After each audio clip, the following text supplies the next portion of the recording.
আসসালামু আলাইকুম এভরিওয়ান, কি অবস্থা সবার, কেমন আছেন সবাই? আজকে গরুর মাংস রান্না হচ্ছে। আসলে ছুটির দিনে আমাদের গরুর মাংসটাই রান্না হয় বেশিরভাগই, কারণ আমরা সবাই তখন বাসায় থাকি আর তখন আসলে অনেক অনেক ইয়াম্মি হয় খেতে। তো এই কারণে আসলে গরুর মাংস রান্না করা। আর গরুর মাংসটা বসাই দিয়ে এখন আমাদের এখানে কষানো হয়ে গেছে। এখন হলো এটা পানি দিয়ে তারপর হলো গিয়ে রান্না করার পালা। আমার মোটামুটি মাংসটা কষানো হয়ে গেছে, কারণ এটা মোটামুটি তেল ছেড়ে দিয়েছে কষানোর পরে মাংসটা থেকে।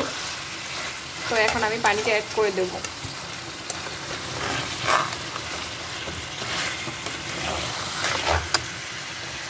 আমি এখানে আজকে গরম পানি ব্যবহার করব। বিসমিল্লাহ।